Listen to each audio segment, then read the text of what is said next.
a podcast about amazing people from an incredible state. Join Mike Broomhead for Amazing Arizonans, presented by Resolution Copper. Copper is essential to Arizona's economy and to America's future. Learn more at resolutioncopper.com.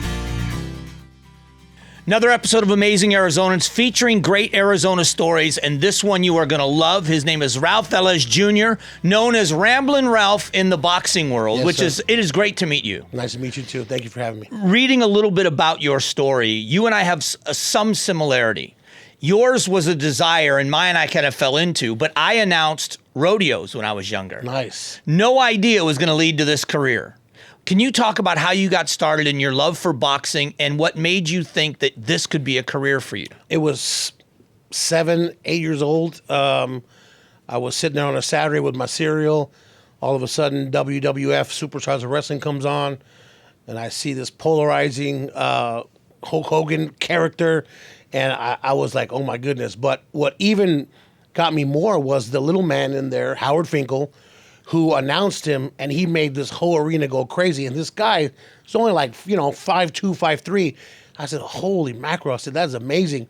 And I don't know what hit me. Like, really, it was just it was at that time I said, okay, I want to do that. So my family, like every Latin family back in the 80s and 90s, every time there was a boxing match on, we had the family over. So that, and I started to see guys like Jimmy Lennon Jr., Michael Buffer, and it just took to me. And I was like, okay, so I had my own wrestling dolls, and I had my mom's pot and pans, and we had the original VHS camera that, like the old beta camera you would have to just carry around, with 2 people that help you carry it around. We had one of those, and I just started filming my own wrestling matches, and I just started announcing them, and I was 7. So I'm playing baseball, T-ball, farm league at that time, and I'm thinking now because I'm recording these videos at my house that I'm the man all of a sudden. So I hear the little league announcer up at the top doing the main game, and I'm like, man, you're no Jimmy Lennon, you're no Howard Finkel, you're no Ralph Velez. So I walked over there proudly at 7, and I said, I want to announce these baseball games. And the president's like, Ralph Sr., come get your son out of here. He's bugging us. He let me finally do one game, and I pronounced it just like Howard Finkel did, one kid that was walking up to the plate, and I started doing the games. How old were you then? I was 7. I was still playing the games in farm league, and then I would come and do the late game with the guy that was, announcing. Of course, he would let me do a few, and I ended up doing that until I was 30 or 31 years old. So it was back at that time, like 7. I just knew it was already put inside of me. It was basically in my blood. This is what I want to do, and away we went. My youngest brother, played high school baseball, and as a help, I would announce his baseball games. Yeah. And I did it I never imagined it would turn into a broadcasting career. Right. I didn't have the same heart that you had for it. But I do remember in that era, weren't we so blessed to grow up in an era where boxing was what it was? Yes. Getting to watch, we think about, George Foreman and Muhammad Ali and Mike Tyson, but Sugar Ray Leonard and Roberto Duran. Yep, he's one of my greatest friends, actually, Roberto Duran. Is he? Yeah, it's funny that you say that. Well, because those days of watching those fighters and to watch the best in the world, Julio Cesar Chavez, and boxers that were just so good at their craft, and it was not just a sport, it was an event when those fights happened. It was an event, and that's why I'm saying, you had whole families over, and back then you didn't have your 100-inch TVs. I mean, you had your TVs with the furniture, you could put all kinds of pictures and stuff on your TV, and everybody just gathered around the television, and that's what, and I knew, I said, okay, somehow, some way, I'm going to get here, I'm going to get there, and, I just envision it, Mike, you just, you envision it, okay, one day, somehow I'm going to get there. And it took me a while, to be perfectly honest with you. It wasn't until I was 32 years old where I got my first shot to actually announce something with any kind of meaning. How'd you do it? All right, so I'm going to tell you how I did it, okay? But I'm not recommending this to anybody that's young out there that's going to watch this, that's thinking about it. You just, the term, you fake it till you make it, right? Yeah. So there was a boxer here by the name of Jesus El Martillo Gonzalez. He had went to the Olympic trials, Didn't go to the Olympics. Got signed by Top Rank, which is still the biggest company in the world. Huge signing bonus out of Phoenix. It was a big deal. He was supposed to go the Michael Carbajal route, decided not to, went pro, and he had gotten into some back and forth contract issues, and they released him. And in the paper, in the Republic, it was Jesus Gonzalez fighting in Phoenix. And I said, I don't know how or who I need to speak to, but I'm going to announce this fight. And I knew like one day that it would just hit me in the face that this event was the one I needed to go for. So I got a hold of the promoter. That promoter was a promoter in Canada. They lived in Calgary. And I was like, great, how am I going to do this? So I got the information. The promoter's wife answered. I said, look, I'm Ramblin Ralph. I announced all the fights here in Phoenix. At that time, Mike, there was no fights going on in Phoenix, okay? Nothing. That's so funny. Nothing. And when you come doing this fight, I would like to do it. I said, and I'll show you how good I am that if you don't like the way I do it, you don't have to pay me. Not a single cent. So I said, okay, send us a demo. So I went to Radio Shack right there on Central and Baseline. I bought a $5 microphone.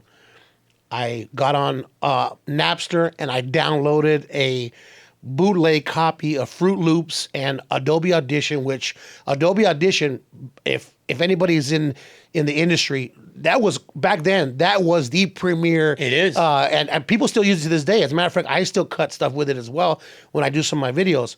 I figured out how to use it, and I made a 20,000 seat arena with sound effects and reverb, and I sent it, and it was like I was really there. So I sent it to them. Oh my God, this is great. We love it. Let's do it. The first show was supposed to be at the Celebrity Theater, 2,000 people. It was a club card, not a big deal. To me, it was everything. Yeah. This was like, man, this is everything. Promoter called me back 2 weeks later and says, I got some really bad news, but really good news. Which one do you want first? I said, brother, I need the bad news first. We're not ending this conversation on bad news. We're not doing the fight at the Celebrity anymore. It got canceled. And my dreams were just, I felt relieved because I was kind of like squirming into this thing, but I was obviously severely disappointed because for 20 some odd years, I had already been dreaming of this and it wasn't coming true. He says, but we got ESPN Friday night fights. Oh.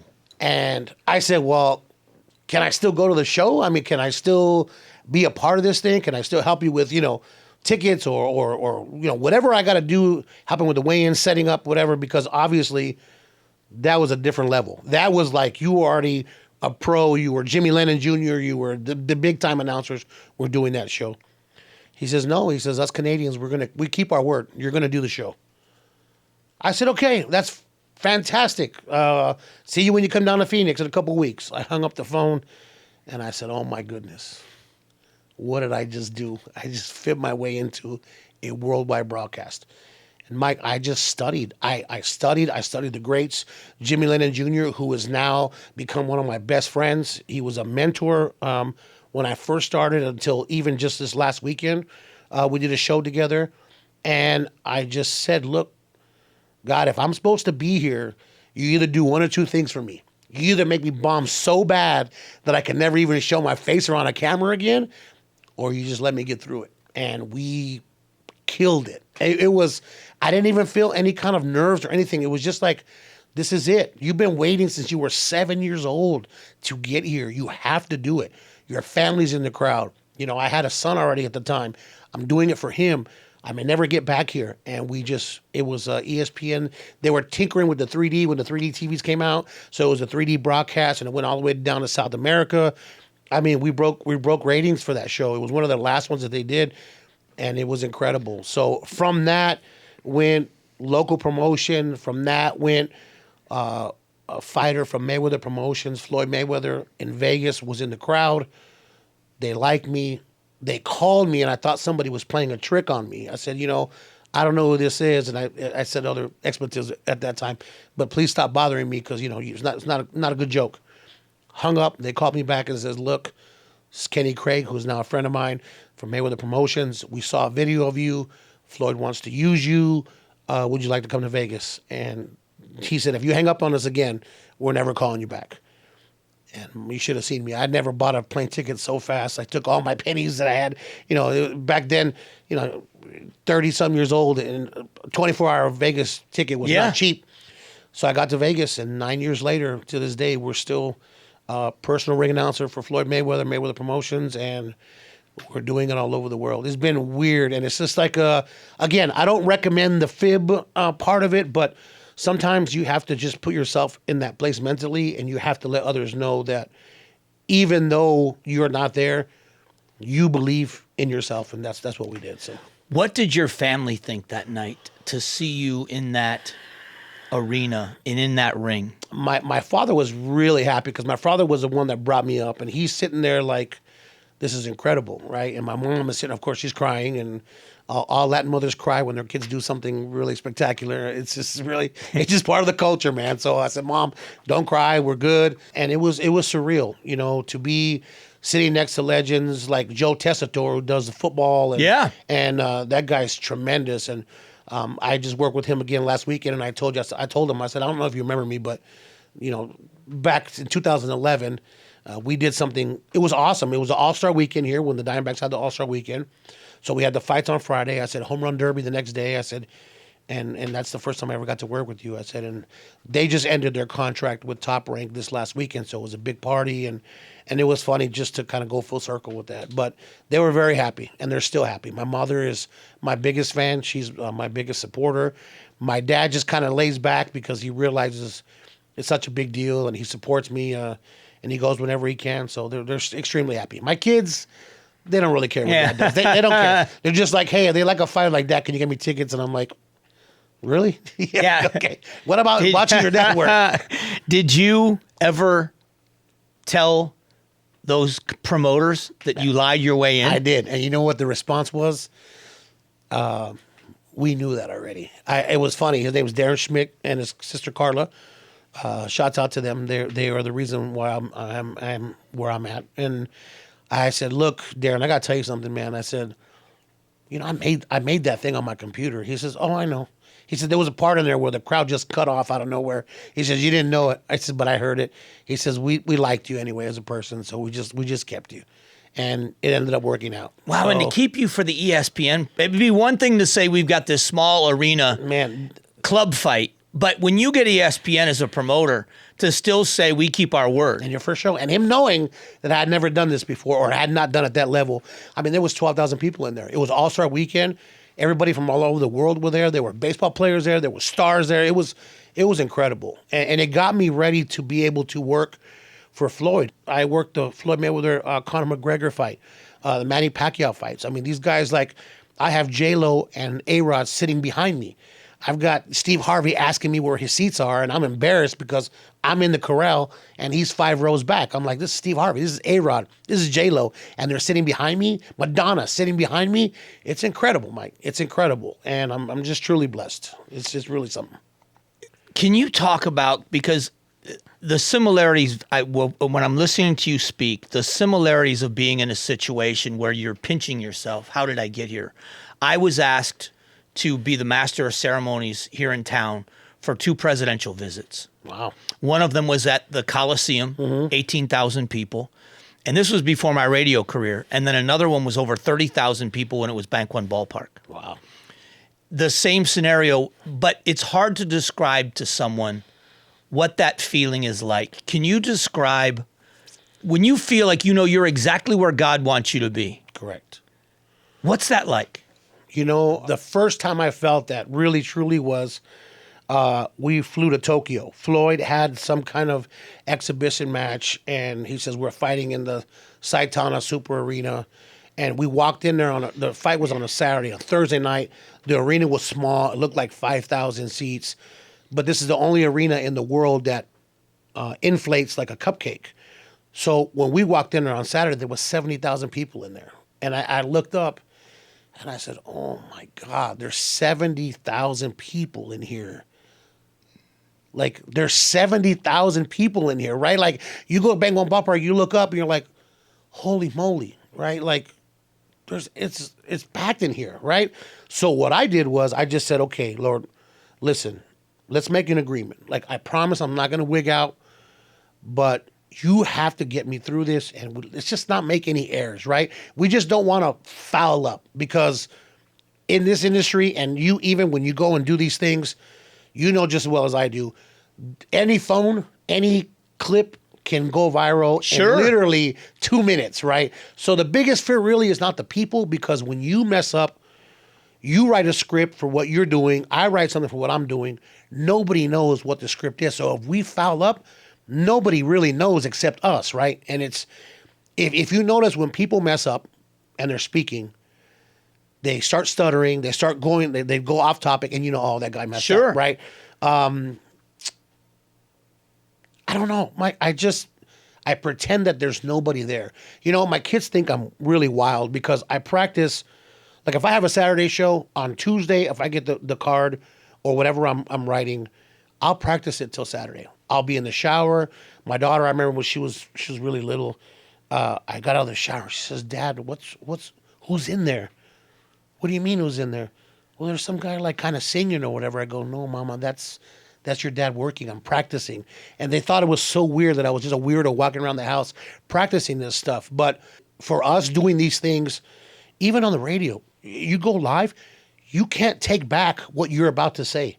There is no, oh, cut, let's do this over. The actors have it so easy. Oh, it's so tough. I'm making $30 million and it took 6 months to, yeah, but you probably messed up about 1,000 times. We don't get that luxury, right? So you have to focus on, okay, the hell with the 70,000 people, the heck with Madonna, the heck with A-Rod. You need to do this for your family, yourself, and your children. You need to stay focused. And it's all preparation. I think preparing for the camera, preparing for your notes, having confidence, knowing that you're in there for a reason, and all that put together, and just prayer, making sure that you realize that, hey, I'm where I'm supposed to be. But it shows how much you care about it as well. I'm sure we all know people that don't seem to respect how good they have it. They don't appreciate it until they lose it. Correct. But it shows a great appreciation for it, that it doesn't matter what it is, big or small, that you're going to rehearse and make sure you're on point. I was a baseball travel team coach for a very long time. And unfortunately, this industry, I fell in love with it so much that I never thought I was going to let the baseball thing go. I grew up playing ball my whole life. Before the Diamondbacks came, the Dodgers were the only team in town here. They had it on this station. They had it on everything they could get it on. It was on television. So if you didn't have a team, you just became a baseball Dodger fan, right? As soon as 97 comes, we got purple and teal. All of a sudden, it's like, okay, no big deal. I'm a D-backs fan, and that was the goal. But then when you just fall in love with something so much, because honestly, boxing is a sport where you're helping people and you don't even realize it. These kids come from broken homes. You never see a family who owns a tech company put their son in boxing. It just doesn't happen.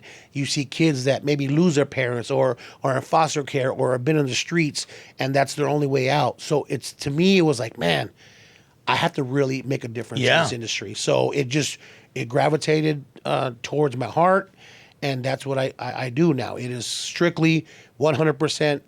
What can I do to give back now? So much so that I actually moved back into my old neighborhood in South Phoenix. I grew up there. I moved out. I was going halfway back and forth to Vegas. And I said, you know what? I have to move back. These kids need to see their own there with them. And that's why we bought another house there on Dobbins and Central Avenue, close to South Mountain. And that's where we live. And we go around the city helping people when I can. Do you recognize that you have become the mentor and you've become the celebrity? Because you talked about at the very beginning, the people you looked up to. You saw ring announcers in the WWF. Well, it was the WWF back then. Yeah, it was WWF back then. But back then, professional wrestling, you were admiring people. Correct. Do you now hold on to that people are looking up to you and admiring you? I see the DMs and I see these kids. I see other ring announcers asking for help. I get a lot of messages for people saying, I was just going to give up on what I was doing, and you proved to me that even at age 32, you can totally switch. I have a real estate broker's license. I've been a mortgage broker for the last 23 years of my life, and I still write loans to this day. It's easier now because we have AI and we have everything's digital, so I can do it wherever I'm at. But it makes a big difference to me to now, instead of, hey, me, I'm a little too old for that, right? I'm not 20 years old. I'm not going to go out and meet a Kardashian and go, we're way too old for that, and our body is not in the age bracket to end up looking like Devin Booker and going and finding some, Kardashian. So for me, it's like, okay, we need to give back now. We need to give back to these kids, and if we can just save one out of these old neighborhoods where there's supposed to be statistics, then I'm doing my job. So give them hope. Give them hope. Hope. Like my life every single day is hope. My life, my journey that's still going on to this day. Like, for example, last Saturday, ESPN broke their contract with Top Rank. We did a show in Madison Square Garden. I had never announced in Madison Square Garden. And when I tell you that it is the mecca of boxing and the most famous arena in the world, you walk in there and your hairs just like jump. Not here, because obviously that's gone. On the neck, on the arms, like, wow, like this is amazing. And again, you have to hone it in, and you have to say, all right, Lord, like you have me here, another milestone, another way to give back to these kids, another video to put out to show these kids that dreams can come true if you just believe. That's the thing. I've been told no many times. I work for Jake Paul. Jake Paul was here in Glendale. I did the card. I thought I smashed it. I'm like, okay, I'm going to work for Jake Paul now. We're going to do this, and we're going to change the landscape of boxing because his crowd is totally different. Nothing but kids, nothing but youngsters. Yeah. They never call me back. And there's a lot of times where you're just not everybody's cup of tea. But this goes back to everyday life. Mike, not everybody's going to like you. Not everybody's going to like me. As a matter of fact, a lot of people don't like me. They think that the Ramblin Ralph character and Ralph Velez is one and the same, when in reality, as soon as that light turns off, it's off. And it's off until the light turns back on again. And some people can't differentiate the two, right? They figure that, oh, well, Mike, he's too rough. I don't really want to hear that. But they don't realize that maybe Mike, as soon as the mic is off, is a little bit different person. Right. You have to give that person a chance. I have to give you a chance. Say, all right, that's his opinion. Let's see what he's like off the mic. I may love you, man. People may not like what you say, but people may not know you like they're supposed to know you. And that's the problem that I have, is that everybody thinks that, oh, Ramblin Ralph is it. No. Ramblin Ralph is Ralph Velez, who grew up on Central and Baseline in South Mountain in Phoenix and moved back into that area so he can make a difference for his community. So where does Ramblin Ralph come from?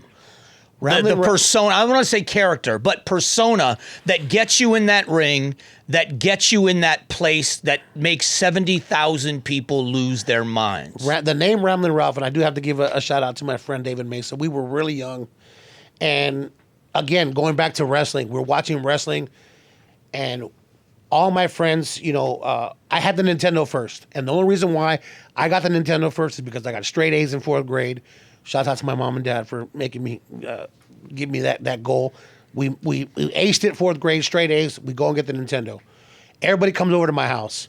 We're playing sports video games, and of course, Ralph is the one talking and doing the play-by-play, and they're like, dude, shut up, please. Like, we don't want to hear this. So one of my friends, David Mesa, was like, you're like our friends Jimmy Mouth of the South Heart. We need to call you Ramblin Ralph.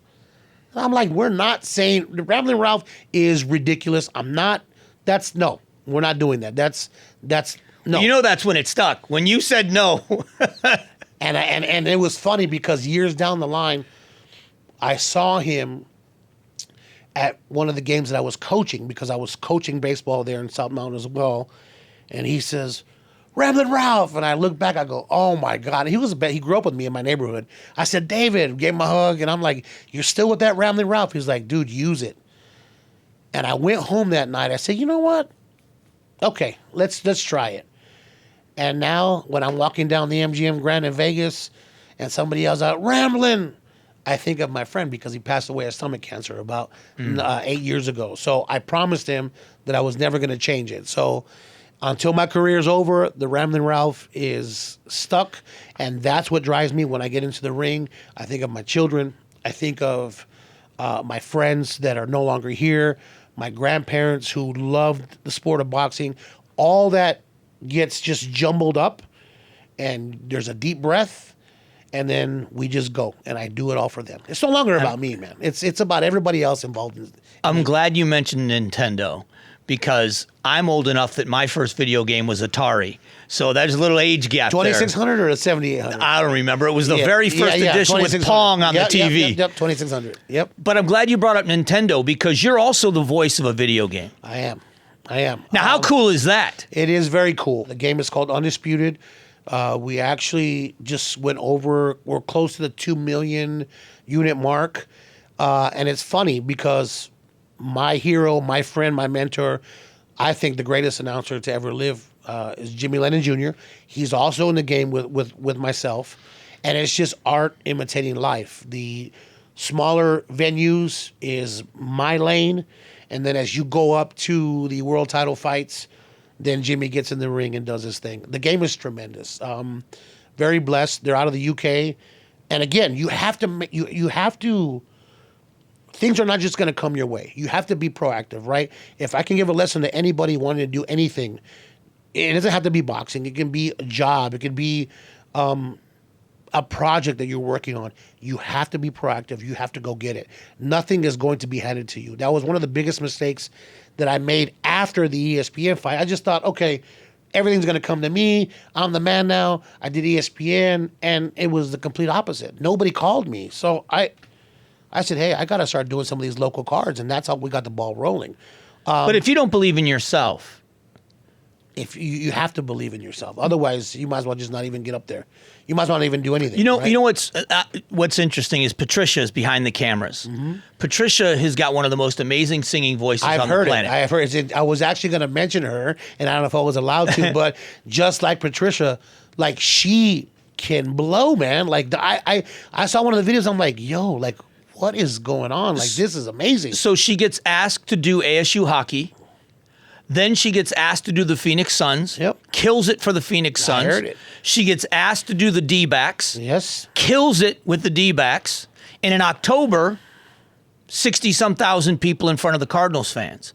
But again, nice. if she doesn't have the belief that she can get up there and do it, it doesn't matter how much you or I tell her she can sing. Correct. If she doesn't have the courage to stand behind that microphone, completely exposed in front of that crowd. And it's different. When I'm behind a microphone in a radio studio. Yeah. So we're looking at each other through glass. When you two are out there, you are right in the middle of everybody. Yeah. And you are fully exposed. And you got to believe every word you're saying, because if you don't, they are going to eat you alive. Of course. I did make a mistake the first show. I said one word I said current instead of... I said future champion instead of current champion, and I got eaten up alive. And that was the very first show that I ever did. So yes, and that was when social media wasn't big. That goes back to me saying, like, when you get in there, the focus has to be from like 2 days prior, right? You're envisioning it. It's like The Secret, the movie. I always thought this is the cheesiest movie I've ever seen. The Secret. Like, why am I even watching this? But it's the truth. You have to envision yourself on the field, sing the national anthem, on the PHX Arena, in the middle with a logo, light shining down, 19,000 people with beers in their hand, looking right at Patricia, like they're staring right at her, and you have to nail it home. And you know, when she sings, that song is so important in every arena you're in. But for you, you're hired to set the tone. And you are going to get that crowd prepared Correct. And hyped for what they're about. We know that the fighters are the main event, but you set the tone and you get that crowd on their feet. Correct. And you make it easy for them to keep that crowd going. People, I don't know if they understand until they see someone fail at it, how important it is to have somebody that's good at it. It is very important. And to be honest with you, it goes back to the way I felt when I watched Howard Finkel.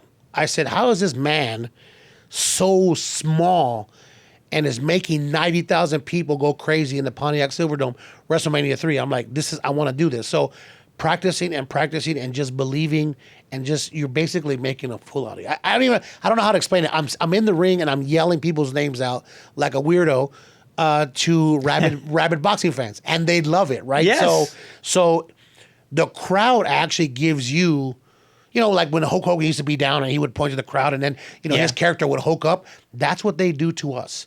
I announce somebody from Phoenix, a local card here, and the crowd starts going crazy. And I'm like, okay, they're getting into it. And then I hammer the name home and they go crazy.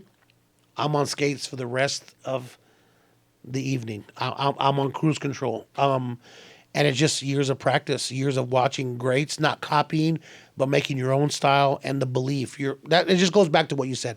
You can tell in your voice. If Patricia didn't believe in herself, her voice would creak. You would know it. And then you'd be like, okay, this girl's nervous. Or imagine if given the opportunity for either one of you or any of us, if given an opportunity where you turned it down because you didn't believe you were good enough. I think like that all the time. Do you? I do. And you know what's crazy about it is not that I'm not good enough. I'm just like, okay, why me? Right? Oh, I fight that same thing all the time. Why me? So, for example, Floyd was having a card in London, and then 2 days later, Jake Paul was fighting in Saudi Arabia. A friend of mine called and said, hey, do you want to be on the pay-per-view with us here in Saudi Arabia? I said, I can't. I'm over here on this Floyd card. He's going to be fighting some guy from London. And then the guy's like, you don't understand. Like, you're going to be working with Michael Buffer.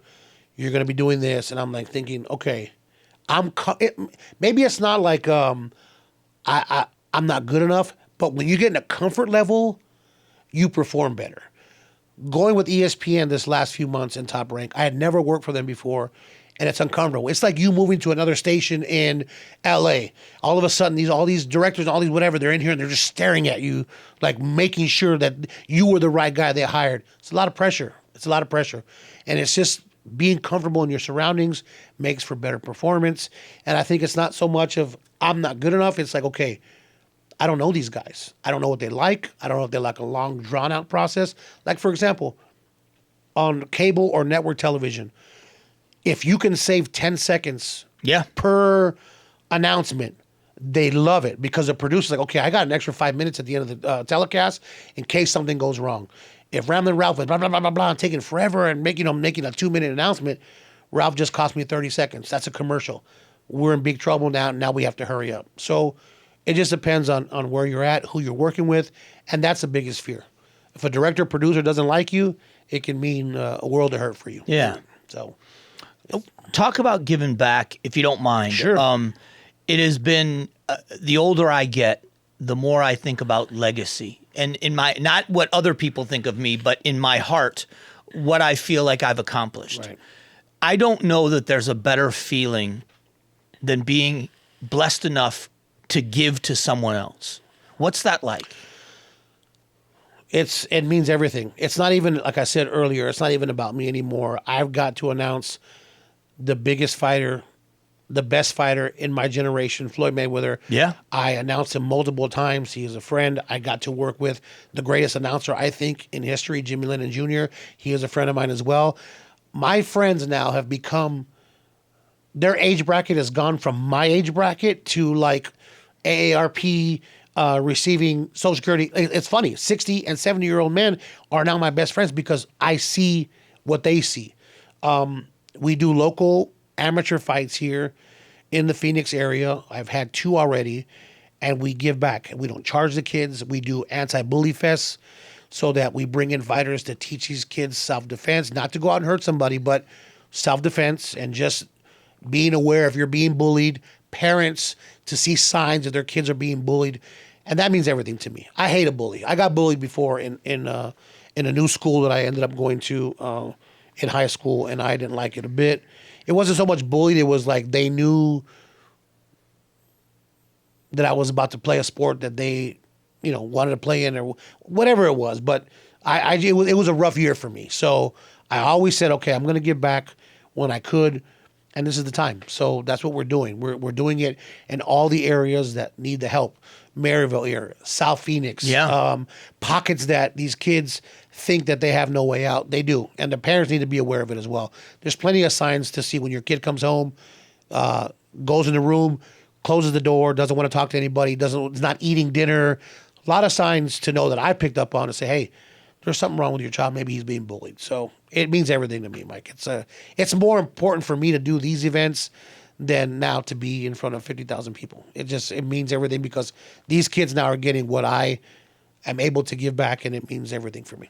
So, being able to share stories in the neighborhood where you grew up. I grew up. I grew up in an area where we were kind of the poor kids, and so I lost a brother, and my surviving brother and I are very, very close. Sorry to hear that. And it's to talk with him and to be able to share with people the things that I've been blessed to do. I want young people to look at me and think, if you can do it, I can do it. Absolutely. And if I can send that message that I got out of here and it wasn't luck, I'm not lucky. If I can do it, you can do it. That message to young people, the hope that's in that message, you got to be resonating with these kids. Absolutely. And I resonate with you 100% because, to be honest with you, what is the term? Luck means preparation and timing, right? Yeah. So for us, getting out of a neighborhood and telling these kids, look at what Mike did. Look at what Ralph did. Like, it wasn't an accident. It wasn't an accident. All these kids have dreams just like we do. You fell into this, but at the end of the day, you were meant to do this because you're still doing it and you're badass at what you're doing, right? So, like, at the end of the day, you know that these kids still think that way. They see Ralph on ESPN. Oh man, that guy lives on Central and Dobbins. I see this guy at the Pizza Hut, or we're picking up pizza. Like, he's our neighbor. I can do that too, and that's why these kids, talking to them now is so important, because if you hit them in an early age, you're more likely to get some kind of consistent feedback. When I coach baseball, I never like coaching above the 12 or 13-year-old level because they were already set in their ways. They know everything. I don't want to hear it. At that age, that's when kids start getting into drugs. They start experimenting. So I liked coaching the 9 to 12 because 9 to 12, yeah, they would give a little talk back, but they listened and they learned. And then they realized 10 years later, man, Coach Ralph, thank you for teaching that life lesson because this happened to me and what you said. So it just makes a big difference. And yes, you can give back to your neighborhood. 100%. It's one thing to be told, or it's one thing to look at a group and have people expect this is where they're always going to be. That's bad enough. But if you look at a kid and you see that they believe it, that's heartbreaking. It is heartbreaking.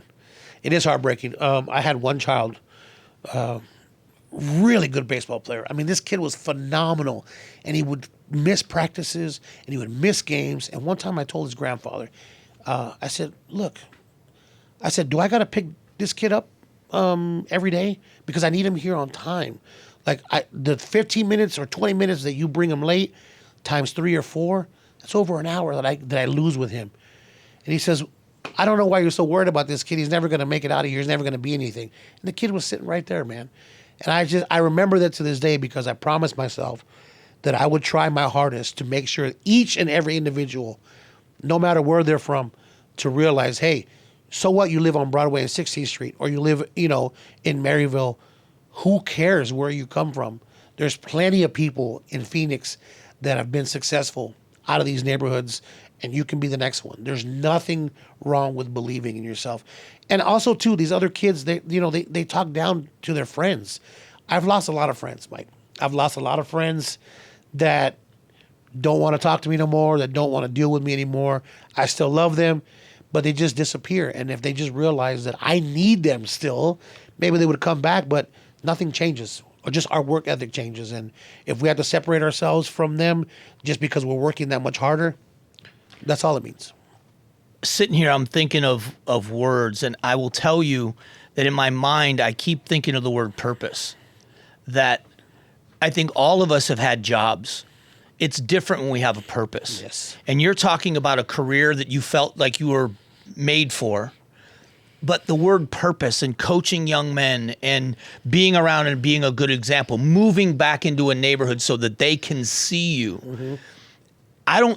There's no way any amount of money can replace that, or is it? It's not possible, is it? No, it's not possible. And to be honest with you, the money is secondary. The things that I get to experience are secondary. The places that I've gone because of this work, Dubai, I go there probably 4 or 5 I'm so jealous of that, Listen, by the way. if you can go to Dubai, and it's not as expensive as people think. I No, promise. it's just all the travel. It is travel. And to be honest with you, there's 1 or 2 ways to get there, right? You can do the quick route with Emirates, which is like 15 hours, but that's 15 straight hours, right? Or you can do the hop along way and do 3 stops, and it takes 25 hours. That's pretty brutal. But when you get there, Mike, you would have done it 10 times over. The city is truly remarkable. You have to see it with your own eyes. When you get a chance, I highly recommend it. They're different down there. They think we're not going to waste your money on 5-star hotels charging you $1,000 or $700 like in New York or Chicago. You're going to pay $150 a night for a 5-star hotel, and the money that you saved, you're going to go spend it in our city and enjoy yourself. And that's why it has become the number 1 city in the world, because of their train of thought. And that's why I try to think that way. Okay, I work with promoters that sometimes don't have a lot of money. I work with promoters that have a lot of money. I do shows for kids that I don't get paid a single cent, because sometimes those kids need to understand that they are also important. That Ramblin Ralph, oh my God, that guy does ESPN. He's announcing my fight. Right. I'm inviting all my family. That could be his title shot at 8 years old. He may never box again after that. So if I'm able to give back in each and every way, by doing seminars, by doing clinics, by doing free shows, by doing anti-bully fest, by doing whatever I can to get these kids to understand, listen, you're not a statistic. You're a beautiful human being. You can make it out. You can be a lawyer. You can be whatever you want to be. Just believe in yourself and don't take no for an answer. I've had 100 doors closed in my face, Mike, and I'll probably have 100 more before it's all said and done. But I'm still going to keep knocking, brother. But you also have the stories. I mean, Madison Square Garden. For anybody, when I would go to New York for work, for when I was going on CNN and some other networks, I'd stayed at a hotel 3 blocks from Madison Square Garden. And when I would go, unless it was raining, when I had time off, I walked past Madison Square Garden. It's an incredible area. Because it's where, Midtown Manhattan, it's hustle and bustle, and you walk around the corner, and all of a sudden, MSG is right there. It's in the heart of the city, and when something's happening there, that entire neighborhood is buzzing. Oh, yeah. It's weird because you literally have people that are living in a unit across the street. You got a little $1.50 pizza stand on the corner. You got some little souvenir shop, and then you turn around and there's a monstrosity there. And the biggest event on the planet is about to happen in that building. Exactly. It's incredible. Manhattan is incredible. I hadn't been there in a few years. We were doing shows in Brooklyn, so I never got a chance to go to Manhattan. But again, Jimmy Lennon, who has no business hanging out with Ramblin Ralph all weekend, but he did so. And he taught me the city. He's like, this is Manhattan, this is Midtown, this is where it's at. You go uptown, it's different areas, Brooklyn, and we did everything. We were sightseeing. I mean, it's a beautiful, beautiful place when you realize that there's everything and everybody, and we're all from different places, and they all just gel together, and it was pretty phenomenal. Have you written a book? I've already thought about it, and I think that the problem is I just don't know where to start. I already have it in my mind. I was thinking of going and trying to get Michael Wilborn, since he did Jordan's book. He lives in Phoenix. I don't get a chance to get a hold of him. I'm trying to get a hold of him. I do want to write a book. I do. It's important. Somebody asked me years ago through a friend if I would be willing to tell the story. And I said, yeah, but I'm not an author. So there's a girl named Lisa that wrote the book. She was the ghostwriter. Her name's on the book. Mm-hmm. But I went through a process with her where we would get on the phone and we would talk for an hour and a half at a time about my life. And she would record it, have it transcribed into text, and then put it in book form. It was cathartic. I cried while we were talking about my life and my grandfather and my life growing up. I don't buy a lot of books. I'd buy your book and give it out as gifts. If you can find someone to be that author for you, that how inspirational your story would be on paper to adults and kids. Yeah, it's funny. I even envisioned the title for that, Mike, From the South Side to the South Strip. My goal in life was to be able to announce in the MGM Grand just once. I said, if I can just announce in the MGM Grand Las Vegas the 100% Las Vegas, the fight capital of the world. This is the holy grail. Then my life will be set, and it happened. I got to do the Pacquiao fight. Oh, and Pacquiao Thurman, and it was incredible. And again, big shots out to the whole staff at Mayweather Promotions and everybody that's helped from. I mean, I even have broadcasters like Bernardo Ozuna. Like, they see what I'm doing, and they know that I'm not in it to buy a Ferrari and do this and do that. Like, I'm not. It is all about 100% showing the world that you can come from a place where people don't even like driving through because they're afraid, and you can be whatever it is that you want to be. So it's pretty incredible stuff. You remember Edgar and James, the football player? Yes. So Edge grew up in a little town called Immokalee, Florida. And I actually coached against him when he played Pop Warner football. Nice. And he went to Miami. I'm a huge Miami Hurricane fan. His book, after his career was over, is called From Gold Teeth to a Gold Jacket. Nice. And I thought about that. That's tremendous. Yeah, for someone that came from a migrant town, like you said, people didn't want to live there. People didn't want to go there. Yeah. To being one of the most revered figures in sports. And all he wanted to do at the end was tell everybody, if I can do it, you can do it. Right. And I don't think there's anybody that tells that story better or exemplifies that more than your story. Your story's incredible. Thank you. I'm going to have to read that book. And so is yours. And this is the thing, is that some people, again, they take what we do and they think, well, Mike's full of himself. Well, who does he think he is? He's whatever. It's not that, right? It's they, and I wish they had the courage, because I know deep down inside that all the people that say negative things, deep down inside, they really wanted to be something different. They just didn't jump. And it's funny that I mentioned Steve Harvey again. I was going through Instagram, and he says, I love that guy. He goes, after each Family Feud episode, he goes to the crowd and he starts doing this sermon. And one time he says, how do you know if you can fly if you're always afraid to jump off the cliff? How do you know? How do you know if you can't be a lawyer if you don't try and maybe go to law school and look up and see if you like it? How do you know if you can't be a singer if you don't try? And like Patricia going out and doing the smaller things and then saying, you know what, I can do Suns Arena, no problem. Oh, Cardinals Stadium, no big deal. And she's doing it, right? You just have to jump. And I jumped, and it's scary at first, but then when you realize that you're flying, you have an effect on everything else that's in your path. And I'm not going to stop until the day that I'm no longer breathing. And if I can't get in the ring no more, I'm definitely going to be helping these kids. And I'm actually thinking about doing a webinar for future ring announcers that want to get into the business and not charging them, and just doing a class and telling them, okay, this is what I went through. You're still going to have to go through them, but let's get you to the right places. Because some people, like in real estate, these real estate moguls, they don't like sharing their secrets because they're afraid of competition. I've never been afraid of competition. I love that there's other people that are doing it. Other people have achieved their dreams. And I want to give back to the kids, because maybe one kid that's sitting at home, I'm his Howard Finkel, and he's going to be the next Ramblin Ralph, and I'm looking forward to that. That's going to be awesome. So there is a movie, I don't know if you've seen it, with Eddie Murphy, where he plays a real person, and the movie's called Dolomite. I have seen. You know what?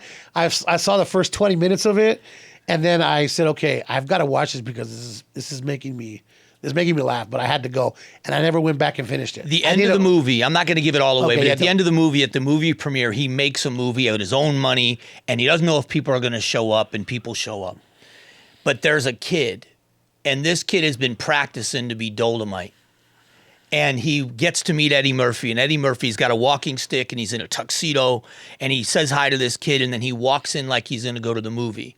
And he looks back, and this kid is kind of dejected because he really didn't get to spend a lot of time. And Eddie Murphy says to everybody else, you guys go watch the movie. I've already seen it. And he walks back over to that kid, and he wants to hear what he can do, and then he hands him that walking stick. And it's that whole thing you're talking about, that there's somebody out there. I looked up to people. Now they're looking up to me, and I want them to know I believe in them. And those messages, I think we lose them. We don't spend enough time saying to people, you can be anything you want, and I'm proof, because I never thought I'd ever be anything, and look where I ended up. I have people that are in my corner that have won Emmys. Like, for example, again, Jimmy Lennon Jr., he helps me get cards. He brings me to work with him on the same card. Like, for example, Madison Square Garden. I opened up for him. It's like opening up for Mick Jagger or opening up for like Madonna or Michael Jackson. It's just like, you want me to open up for you? Like, of course. No problem. It's a lot of pressure, but you're honored, you know, like Bernardo Ozuna, the guy works, he's a Swiss Army knife at ESPN. They send him to the Olympics. They send him to the World Cup. He does boxing. He does interviews. I mean, he's just an all-around guy. He's one of my best friends, and he's always giving me advice. So how can I not give back to people when people have been guiding my light on my path and making sure that I'm where I'm supposed to be because they believe in me?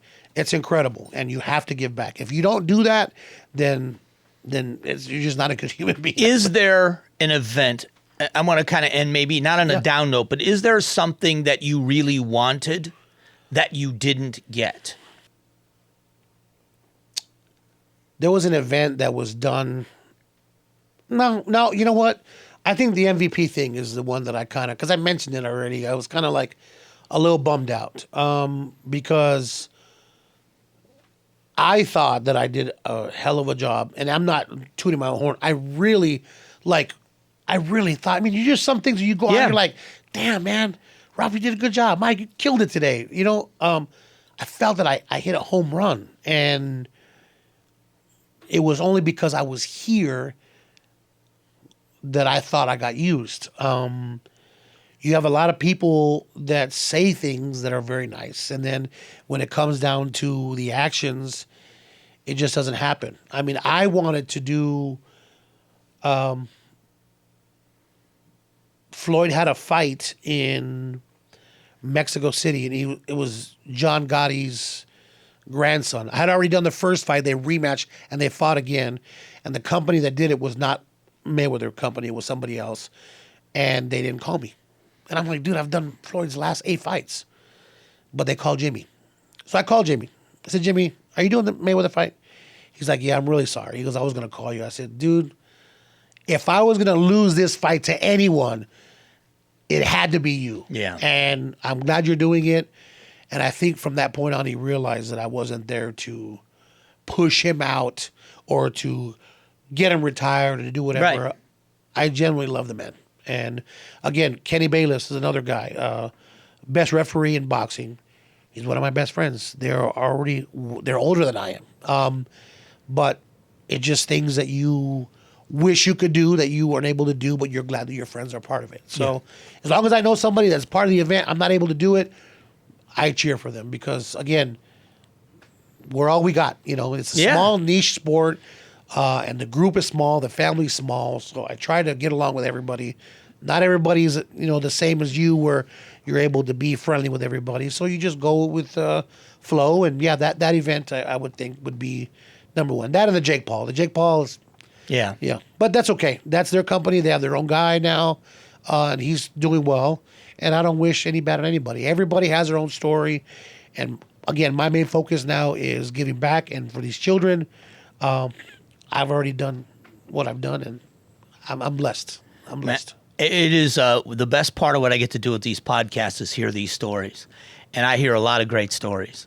None of them better than yours. I've never left unhappy with a story I've heard, but I don't always leave inspired. And you are an inspirational man. Thank you. I appreciate it. So thank you for the time. No, thank you for having me. I appreciate it. And again, shouts out to what you've done and what you're doing. It's important, and people need to understand how good you are. So I'm very happy. I'm happy to be here. What do you mean? Get out of here with that. So these things, this Amazing Arizonans podcast, we are telling amazing Arizona stories. And after you've heard this one, after you've watched this one, there's no way you can't think that this is one of those great stories right here in the Valley. So watch the rest of the episodes, and thanks for watching this one. Thanks for watching Amazing Arizonans, presented by Resolution Copper. Tap the button in the middle to subscribe to KTAR News.